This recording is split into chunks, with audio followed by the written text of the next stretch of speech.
Matt McClung wins a historic run on the dunk contest. The USA just destroys Canada. And this one actually was made me feel really patriotic.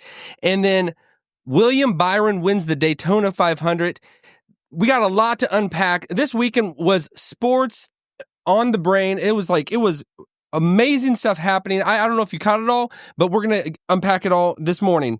Before we go any further, my name is Brandon Fogal. This is Evolution. This video is sponsored by HelloFresh.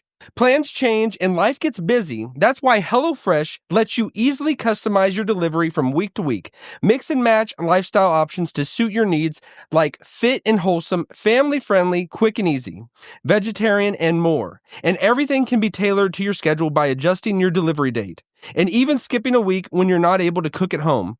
As the seasons change, so do their seasonal menus, which highlight peak ingredients and flavors for every season. You should check out HelloFresh. Click the link below.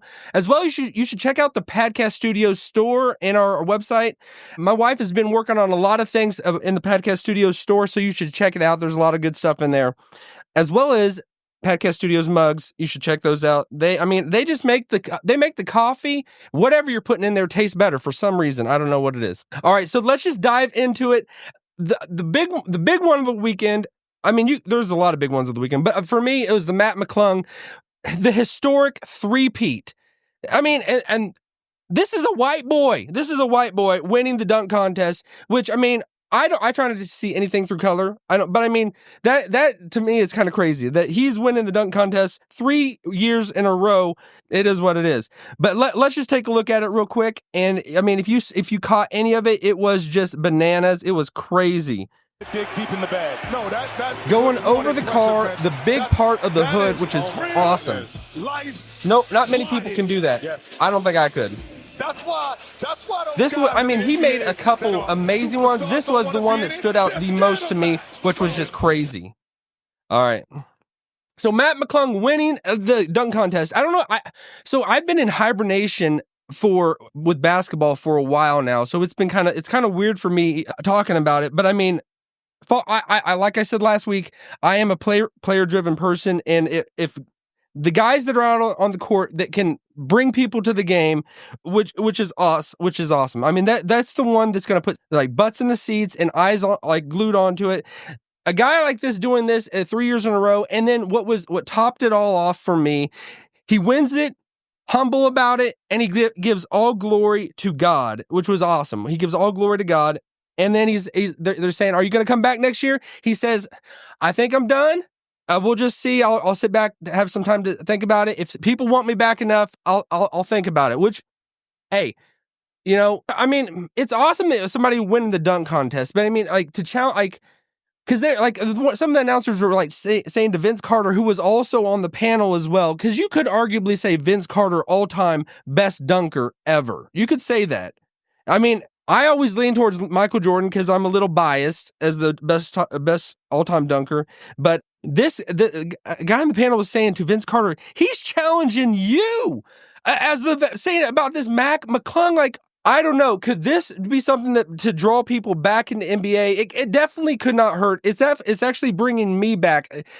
I think the NBA has a lot of things to improve, a lot of things to work on, and to make it a place that is like it was, bring it back to like early 2000s and even 90s. I mean, like how there was something in those moments in that time and time period, which was just, it was different. It's a lot different than it is today. Today, it's I don't know. It is that political. It got political and nasty.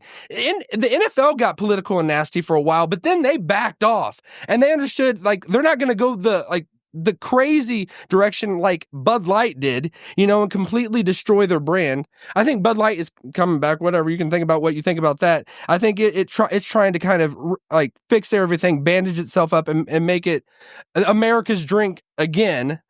But you can say like the NFL was smart enough to let's not completely ostracize more than half of the country that just believes in good, wholesome values and cares about our country, is patriotic. Don't freaking kneel for the national anthem. I mean, if you're anybody out there, don't kneel for the national anthem. That's stupid. Don't do that. I mean, that makes me almost want to throw up so many times, especially our Olympic athletes go out there and they're representing our country and they're kneeling. What do you think about that? I don't know. As you can see, I have pretty strong opinions about that. But quickly moving forward, the Daytona 500, Donald Trump makes an appearance at the Daytona. He went to the Super Bowl, which people argued about. Like, I don't know why that's such a big deal. Him, the seated president going to the Super Bowl. I mean, he's a man of the people. He goes to the Daytona 500, the hard working class individuals that are out there. And he puts his face out there and he's saying this is what America is about, NASCAR. I want to get more into it. I'm like not in it as much as I'd like to be. There's a lot of things I'd like to be more into, and NASCAR is actually one of them. And knowing what is actually happening, why is it so? What are the storylines that are going on in NASCAR? Because to me, if you just sit back, it's loud. People are looking for explosions, looking for crashes, and who are these like guys driving? Who are they? Because I mean, you don't see them that much. You don't see they're in a car and they got helmets on. You don't know who they are, and they all kind of blend together. They all kind of run together. Like what? Like there's so much more happening that like a NASCAR fellow out there that knows a lot about this stuff. Like going into the pit stop, is that like there's a lot of things happening that we just like take for granted. We're sitting back like, why can't they just fix a car and set it on its way? But it is like a well-oiled machine that is like out there. These guys that are just going, and then like a lot of these crew members, they don't even get any like accolades, any praise. They're just guys. They're like the offensive line of the best team in the NFL. That's like we don't recognize who they are. But I mean, there's a lot more than just that person. But the person that won it was William Byron. I'd like to learn more about this guy. He seems pretty interesting. So William Byron takes home the Daytona 500. Who was your favorite? I mean, I think of, the Dale Earnhardt Juniors and Dale Earnhardt, I think about those guys. There's faces of NASCAR that like stand out to me. And it's nice to see when a new face or like somebody that maybe William Byron's probably not a new face. As you can see, I'm like not as fluent in NASCAR as I am in some other sports, which I would love to be. But like it is, you want to. I need a face. I need a face to the sport to like connect it and know how like. That's what's going to bring people. That's what's going to bring more of the audience and like reach across the lines. So Donald Trump going there, I think that was a pretty good deal as well. Let's see what he has to say. They have a lot of courage doing this. It's I see it, and I've been here, and they have a lot of guts, as they would say. Mr. President, enjoy your time. Thank you very much, Greg. Mike. And then, all right, and we'll quickly move forward to. I mean, you could like I went back and forth. Matt McClung, and the USA Canada situation. Were you all following this? What was happening? It started out with Canada booing our national anthem. And I know people that are at a sports game, you would think that they are the ones that like, they're the boots on the ground, people that like kind of get it. And if that's what people in Canada are getting and booing our national anthem, are you upset a bit against Trump? Are you upset against tariffs? Are you upset against 51st state? I mean, there's a lot there, and I love Canada. I think I wasn't planning on going on this, but I think some of the funnest people come out of Canada. I always go to the best actors, the funniest actors. I go to funny. It's like the funny. If you think of a superstar, funny actor, or even a pop, like a singer, I go Bieber, baby, like who I love.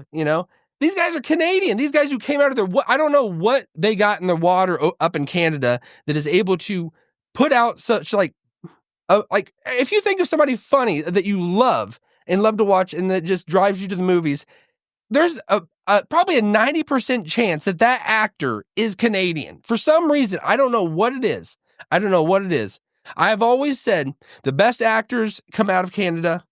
The best storylines come out of the UK for some reason, but they all do it, and they just They put it on set, and they make it happen. You make it happen in the United States. So it's this three-way matrix that is just happening before our eyes, But we cannot forget that Canada is amazing, and they're our neighbors to the north. They could be our brothers, Americans. Come on, become Americans.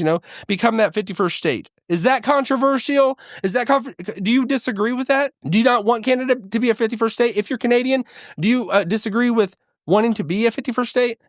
Is that just a political grenade just lobbed out there by Donald Trump, just throwing it out there, and people don't want anything to do with it? Or is it something that could legitimately happen? I don't know. We'll see. There's a lot there, a lot to unpack. But the USA, they beat Canada, on the brightest stage when things were happening that I don't even know how to describe it.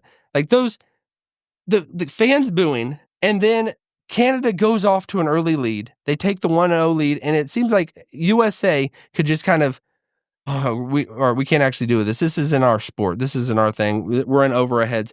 But heck no, they got into 3 fights in the first 10 minutes, and they just knocked Canada off their rocker, and just went at them at their sport. Because you could argue hockey is Canada's sport, but it made me feel like I don't want to feel like prideful, because pride comes before a fall. But it's tough, because I think we can be, into our country, patriotic. I think we should be. I think that in itself is biblical. You should be patriotic for your country. There is that sense.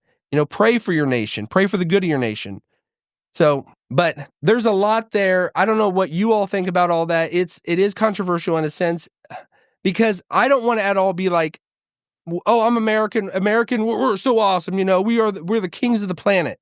Whereas we're not that. And if we start being like that, there will be a humbling, a very huge humbling. So we got to be aware of that. But it's still, I think we still should be patriotic and proud of our boys out there. Whether it's our veterans, our fighters that are just on the front line in other countries, just protecting our countries, our soldiers, or even our sports teams that are out there, not bending the knee in our national anthem, but proud of our country and doing amazing things for our country.